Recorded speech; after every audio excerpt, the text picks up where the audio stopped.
Hey, I think we are live. We're live. Let's see. This is kind of interesting. I hope it's showing me now. Did I pin the right thing? Yeah, I think we're good. Okay, you never know how it's showing up on Facebook. So I'm just going to trust here that we are live on Facebook and I've got people coming in on Zoom. So give me just a moment to make sure that is all working well here. And we will get started. Yep, here comes more people on Zoom. And tonight is we are on day 3 of this pressure-free challenge. I'm Mel Ingalls. I'm the creator of the pressure-free method. If you're not familiar with my work, you can check out my site. It's lingalls.com. You can also get there by just typing in pressure-free.com. So pressure-free.com. And before I dive into tonight's material, I want to share what that really means. What is pressure-free? Because people will ask me, what is the pressure-free method and what is pressure-free?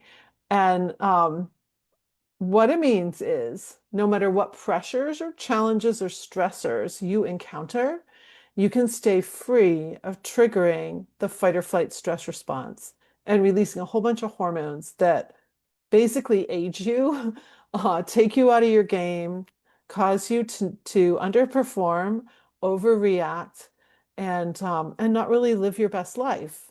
So we're not trying to like squash emotions. One person asked, "Am I going to be like a Stepford wife?" And I'm like, "No, you're going to feel everything that you feel.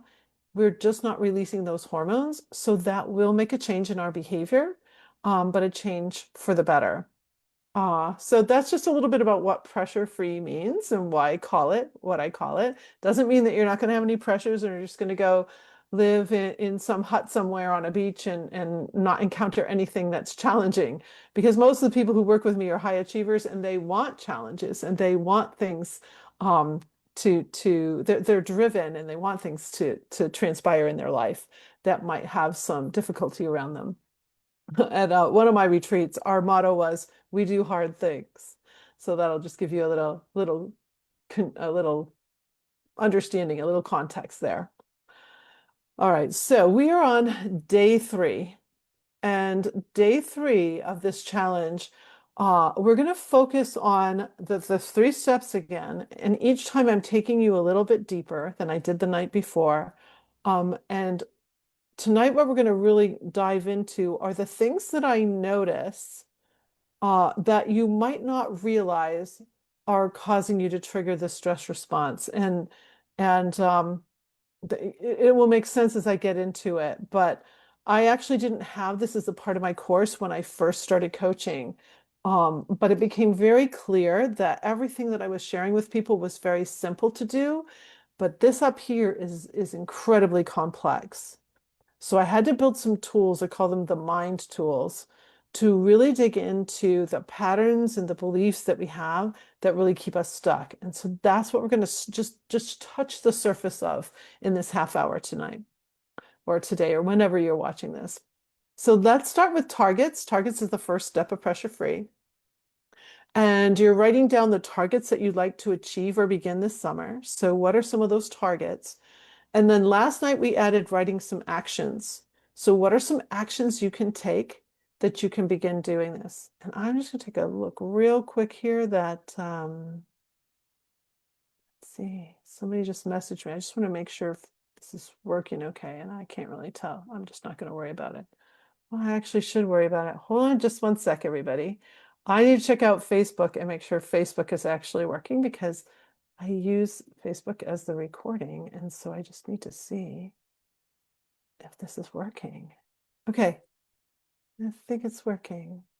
It's beautifully working. Thank goodness. Okay. um, all right, so back to this idea of targets. Last night we added the actions. So what actions can you take? They don't have to be big. They don't have to take a lot of time, but you can do them and commit to doing them in the next 24 hours. That moves those targets that you have forward. So you're starting to build some momentum. So now we're going to take it a level deeper. And I want you to, whatever you've written as a target, I want you to create an empowering question around it. So let's say your target is that you want to tone up your body so that you can fit in your old bathing suit. So turning that into question would be, how could I tone up my body so that I can fit in my old bathing suit? I actually wear a bathing suit that belonged to my mother. She died in 2005. I started wearing this bathing suit in 1998, I think, and I still wear it. This is pretty amazing. I can still fit in it. I was like, what is it that you want this summer? Maybe it is something around your health and your body. Maybe it's something you want to achieve in your business. Whatever those targets are, now turn it into a question. And this is why your brain loves questions. When you ask your brain a quality question, what I refer to as an empowering question, that's moving you toward your solution, toward what you want to achieve and create in your life, that is a game changer. So when you can start to do that, change your affirmations, if you will, into empowering questions, that can be really helpful. You can also create an empowering affirmation around your target. And one of the ways to do this, and I love, there are many coaches who talk about this, but the one I really love is John Assaraf. I've gotten to meet him in person and have lunch with him. And I love how he will say, I'm so happy and grateful for the fact that, and then you state what it is that you're wishing to achieve. So you're stating the affirmation as if it's actually occurred already. So I'm so grateful and happy for the fact that I also do one, I say, I'm so elated and grateful for the fact that, and then you spin out whatever your sentence is. So empowering affirmation, empowering question. That's the next level for your targets. Now let's dive into the stress hormones. And last night I talked about how much stress hormones affect your brain. I want to talk a little bit more about some of the bodily things that happen. And what I find truly fascinating is that every person I've coached over 300 people in person or one-on-one, and thousands of people in groups. I don't even know how many because so many speaking engagements, but many, many people in groups. Um, when I ask an individual, how does stress present in you, or what do you feel when you're stressed? I get so many different answers. So I want you to think for just a moment. And if you've got your journal or notebook out and you've got a pen or even just a sticky note, like whatever you have, I want you to just jot down the things you notice immediately. And I'll just share a few things. And if that's you, like just go ahead and jot it down. So when you trigger the stress response or when you're feeling anxious or annoyed or angry, ashamed, or you start to argue, do you feel your face turn red? Do you feel yourself get a little bit shaky or jittery? Do you feel tension in your throat? Do you feel your heart pounding? Do you feel your throat closing maybe? Maybe it's hard to even speak. Do you get an instant headache? Do you get migraines? Do you have tension in your shoulders or your shoulders going up? Does your stomach hurt?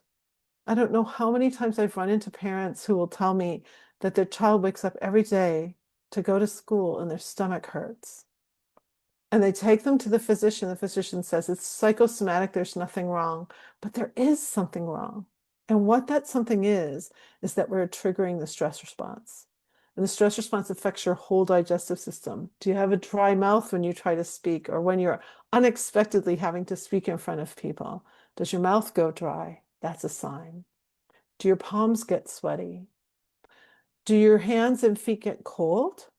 And if your hands and feet get cold, people might say, oh, you have a thyroid issue. Let's check and see first if you have a stress hormone issue, because the stress hormones are going to affect your thyroid gland. They're going to affect every single one of your body processes. Do you have to pee a lot? Do you have to pee in the night? Can you go 3.5, 4 hours between having to go to the bathroom? Um, How about constipation or diarrhea or something going on, colitis, ulcers, anything going on in that the torso of the human body? Do you have a lot of cramping? Do you have any problems that way with your reproductive system? Let's see what else. Well, that's quite of a lot. That's quite a lot. Let's just kind of leave it at that. So there's a lot going on. Basically, when we release those hormones, affects every cell and every body process. It even affects your very DNA. So what's fascinating is when you start to go periods of time, long lengths of time, and you're not releasing those hormones. That's the whole purpose of pressure free, to interrupt the stress response and prevent the releases of these hormones. And there's two sets, as I talked about. I think both sessions I've talked about this. So the first set, catecholamines, it's a cocktail, adrenaline, noradrenaline, dopamine. Second flood of hormones, glucocorticoids, cortisone, and hydrocortisone. You don't want to cancel cortisol. You need it. It's going to power your brain cells back up and your extremities so that your body gets back in homeostasis. We are so perfectly designed. The issue is we're treating all sorts of things as if we're under physical attack when we aren't really. So we're starting and kicking off this whole stress cycle. We didn't really need to for all kinds of amazingly trivial and also very difficult reasons and situations. Test anxiety, um, that was coming up today, fear of flying, like whatever fears you have. All right, so we're going to go a little deeper tonight. And this is something from deeper in my course. I want you to write these down. If you're not already signed in, you're going to get the worksheet here. I create a worksheet for anyone who's signed into this series. Um, but you can write these down too. I want you to start to notice and be gentle with yourself again, but just notice anytime you start to worry.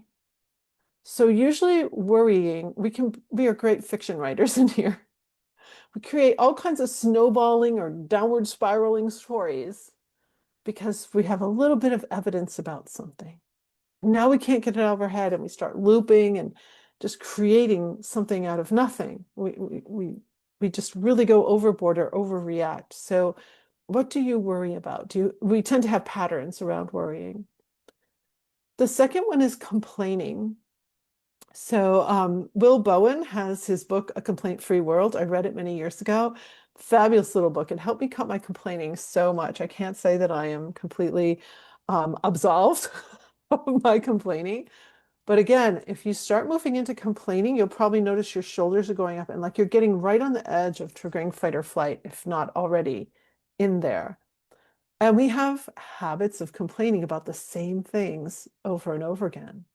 Do you complain because somebody in your family is late? Do you complain because someone in your work is always not on time with reports? Do you complain because the bed isn't made or something didn't get cleaned in the house the way it should have or the garbage didn't get taken out? Like, what are all the things we complain about? I was coaching a group that was mostly composed of women. They were brokers' assistants, and it was, I don't know, there were probably about 200 people in the room. And I did a little breakout around complaining, just complaining. And when I set them loose to be one-on-one with someone and talk about what they complain about, it was hysterical how long and how much they wanted to talk about that. So I'm sure you can write down quite a few things that you might complain about. And you might need to dig a little bit too. The next thing to notice is a little more subtle. My husband is the one who pointed this out to me. It's meddling.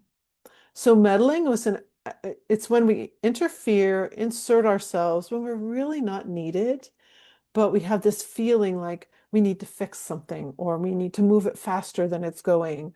Um, we're not really teaching someone, we're actually taking it over and doing it for them. So it happens at work, it happens at home, it can happen in friendships. You give advice where you weren't asked to give advice. It's really hard as a coach to not want to give advice because it's like we're just so primed for it. We're driven to do it. And a lot of times, in fact, this is my little tool. I'll give you the tool for meddling. It's just zip your lips. So I also feel like there's usually a parent in the household who's kind of like the cruise director, making sure everything is working the way it needs to work. And that was certainly me a lot of the times in our house. And so I would be like this in the morning. I would be I would be almost like a clipboard, not quite. I would say, okay, don't forget you have hockey today. And did you wash your baseball gear? Because you have a game tomorrow night. And dad is going to pick you up, but take you there, but I'm going to pick you up after my rehearsal. Like every morning, I was telling everybody what they were doing and what was up. Now, they probably know it's a Tuesday better than I do. There was a color-coded calendar behind my head, behind my seat in the dining room, all color-coded so everybody knew who was taking whom where. And I mean, it was so organized, right? And it's like, why was I saying all that? So when I became pressure-free, I just started to be quiet. I like zipped my lips. And when I zipped my lips and didn't talk about all that, I even stopped saying things like, hurry up, we're going to be late. I stopped saying all of that. And when I did that, our family worked so much better. So that's when my husband said, it's kind of meddling, hun. You can watch for the meddling. The next thing to look out for is blaming and shaming. We've talked about shame a little bit. Feeling ashamed is certainly something that will trigger the stress response. Um, Blaming others too, or you've blamed someone in the past for something, and it's kind of like stuck in your head that, oh my gosh, I shouldn't have blamed them for that. So things we do that we later regret, those kinds of things. Um, it's very, if you self-sabotage a lot, it's like you start out great, but then you really sabotage a project or a target, something you're aiming for. Um, I just encourage you to be gentle and notice it. At this point, all we're doing is just noticing, okay? Because the more we can notice, the more we can course correct. Comparing. So this is kind of a new one. If you take my course before, you might not have heard me talk about this one, but so many people have play the comparisitis game. It's actually a disease where, especially with social media, with our phones, you see, oh, somebody just went on a really amazing vacation and I haven't taken one in 4 years. Or, we compare relationship things we see, like all this stuff we see, we're kind of in that. But we've had comparison my whole life before the phones. You could be jealous or envious of someone and something they were doing, or compare yourself to a magazine or something else. And so just kind of notice if you're comparing yourself. It's very easy in the entrepreneurial world for us to compare ourselves to others. And feel like we're just not further along as we should be. And but you can be that way in a job too. Like, oh, I should have gotten that promotion and I didn't get it. Like I didn't win the interview. Um, so there's so much in our world that is built on competition and comparing. Um, so just kind of notice, are there themes to what you're comparing yourself to? The next one is judging. So judgments. If you feel, oh, by the way, I should say with all of these, if someone else is exhibiting it, not just yourself, that also can be a trigger. So if someone else is really worried, misery doesn't just love company, it demands it. That's a phrase I've coined. You will want to, you may just fall into the stress response because that person is so geared up and worried about something. Same thing with complaining, meddling, blaming, shaming. If someone's meddling in your life, you may very easily trigger the stress response. So comparing as well, and then judging. Like if you have a child who's really comparing themselves or feels so much judgment, and they're not eating, or they've got some underground behavior going on, that can be so hard. And so watching for all those things. With judgment, I've had clients, I've had long discussions about this. And one of the things that I said once is that, and I think it's helpful, um, the only the only person that you need to answer for is really yourself. And then whatever is in your faith foundation, whatever your belief system is, whether you're Buddhist, Hindu, Jewish, Christian, whatever it is that is your base in what your deepest beliefs are, what the higher power is, what the connective energy is, like whatever those words are to you, it's like that is really all we're answering to. That's who we're answering to. And really what we're answering to there is is to allow life to happen, allow ourselves to blossom and grow. Even if the cement and tar has come down, that little tiny seed can still crack through. So anytime you feel yourself in judgment, being judged or judging yourself, if you can just take a pause for a moment and step into that creative energy that created you, and that doesn't judge you. All that wants for you is life. All it wants for you is a beautiful life. And then the last one is struggling.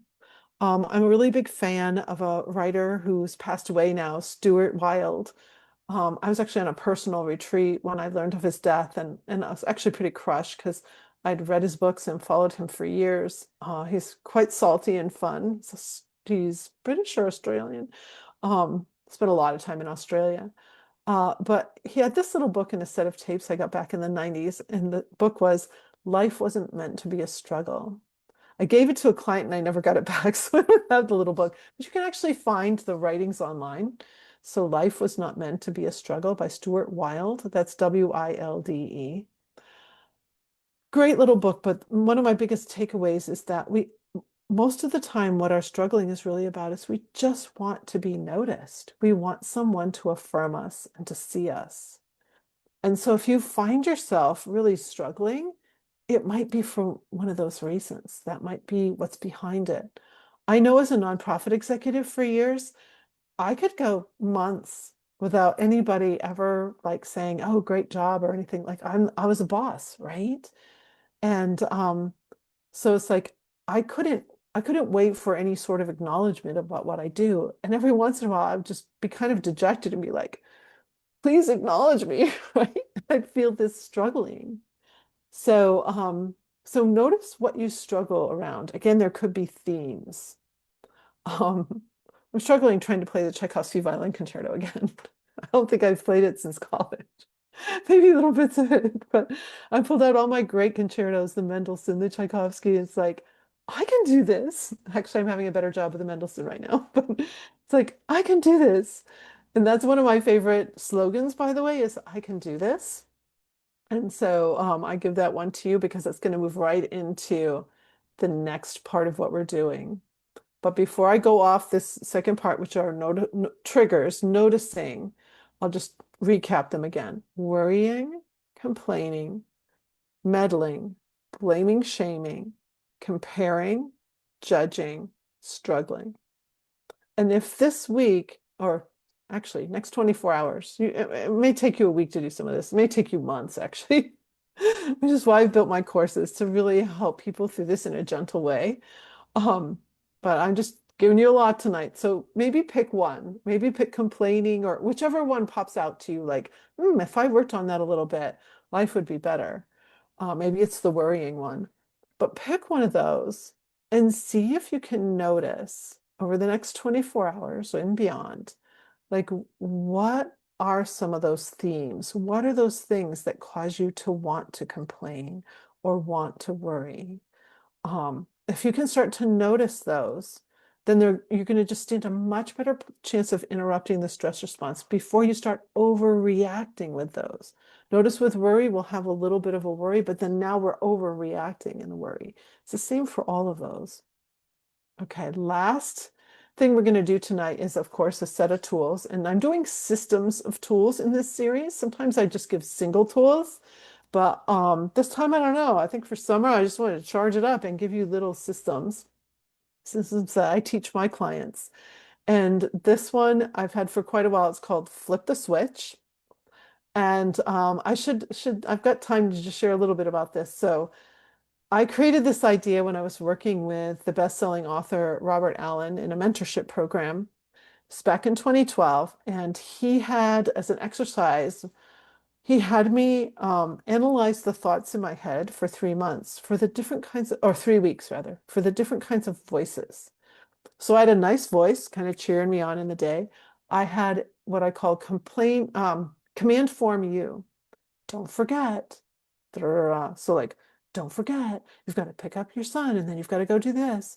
Don't forget the rehearsal's a half hour early tonight. Don't forget. And every single time my shoulders would raise up, And I'm like, my face would get pinched, and I'm definitely triggering the stress response when that voice goes through my head.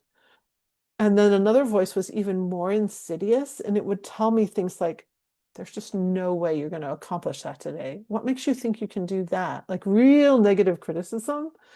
I'm used to having a lot of criticism as a classical violinist, like so much, and a conductor, it has to be perfect. Like you can't play a single wrong note, and every bowing has to be perfect. Like everything has to be perfect. So you're constantly striving for perfection, and your mentors and your teachers are constantly telling you what you're doing wrong. So that was the life I was in for so long in my when I look back and in what formed me. Um, and so these voices, we've got to start to quiet them. So my mentor would have you do a few things. One thing you can do is turn up the or turn down the volume so the voice is softer. So it'd be like, don't forget, you need to go to the store. It's like not quite as insistent. Um, or speed it up like Minnie Mouse. So like, don't forget, you don't have you have to go to the store and then you pick up your son. Like so it's funny. So you smile. Neuropeptides release. This is what I've come to understand by studying the stress responses. If you smile because you've made a funny voice, now those neuropeptides are helping you stay in focus, which is kind of cool. But what I've come up with is flip the switch. So flip the switch, it's like there's a light switch on the side of your head. And when we go into fight or flight, the lights go out. So you want to keep the lights on. So it's like there's an Italian thing that's like this. It's not what I'm doing, by the way. If you're Italian and you know what that motion is, I'm just trying to flip the switch. Okay. So it's a motion again with your arm in a weird place where it usually isn't. Again, that is the fastest way you can set up some neural pathways, new neural pathways, and actually change up a habit pretty quickly. So a gross motor motion. This time we're just flipping a switch on the side of our head. So flip the switch, which hopefully will cause you to smile. All right, now those neuropeptides are releasing. The next step is slogan. So slogans are just quick phrases or even single words that pop into your head and help interrupt that stress response. So like I was just saying, I can do this. That's one of mine for sure. Another one is stay up, and I lift up my posture at the same time. Let it go. For some reason, I go like this with my hands, like let it go. um, let's see. Some people use really humorous ones. Some people use very spiritual ones. You know, whatever words work for you. You're just coming up with a couple words to just drop right in that moment. Again, you want that 10-second window to be the time that you interrupt the stress response. So you've smiled, you flipped the switch, you smile, you've said your slogan. Now add the empowering question that I was talking about at the top of this half hour. So an empowering question starts with how can I, how might we, if you're a team, um, how can we, what can we do? So what can I, how can I? um, or use the word might if that's softer. I got that from the aunt of one of my clients. So she was sharing with me that might is a beautiful word that kind of softens the edge of a can't or how can I, how might I? So play with an empowering question. So I'll just recap that tool for you. So you're going to flip the switch. Okay, so you've got emotion going. Hopefully smile, keep the neuropeptides going. Then say a slogan to interrupt. So that's a word or phrase that instantly puts you in a state toward empowerment rather than disempowerment. And then ask that empowering question. Your brain loves questions. It loves questions. I'll close out with a short story about the question I asked. I was playing a piece with a choir by Mozart, practicing 2 weeks ahead of time. Got to a passage and I said, oh crap, I can't play this fast enough. I'm going to ruin the performance. And then that negative criticism came. And so I flipped the switch. I smiled. I said, I said, caught you. That's actually one of my slogans for this. It's like I look in my head and I go, caught you. I caught the voice going dark. I backed away from my music. I came up with a couple ideas, so I wrote them in my score. But 30 minutes later, when I asked the question, how can I play this beautifully? I just kept thinking that question in my head. I'm driving, and it was like a lightning bolt went into my chest and a booming Eastern European male voice said, "You're screwing your bow too tightly. Release it 2 revolutions and you will play the passage just fine." It was exact words from a lesson like 35 years before at the University of Michigan that came into my head from my professor from Eastern Europe. And so I couldn't wait to get home. And when I pulled out my bow, I have 2 bows. My good bow was broken for 2 years. So I finally had gotten it fixed. So I grabbed it and we have a little screw on the end to tighten the hair. I go choo choo choo choo choo, released it 2 revolutions, played the passage beautifully. What I realized was that my not so good bow required more revolutions. It's not something you really think about. You get into a habit of just screwing your bow. And so that's why I had to release it 2 revolutions. And I played the passage perfectly. I didn't even need the little things I'd written in there. So your brain is amazing. And when we can keep it functioning and ask it quality questions, it's truly a game changer. So I hope you've enjoyed this. I'm so here for you. I have courses online. I have coaching. I have a certification program. If you are already a coach or a therapist or someone in a field that helps others, athletic coach, business coach, life coach, let's have a conversation and we can go a lot deeper on some of this stuff. And if you want the worksheet, you can just go to my website and you'll see 5-day challenge. Go right in there, sign in, and I'll make sure you'll get access to these worksheets that I've put together for this challenge. So I'm going to sign out and get into the Zoom room with the people who've signed in tonight. So have a great pressure-free rest of your day, night, whatever time you are watching this, and I will see you tomorrow.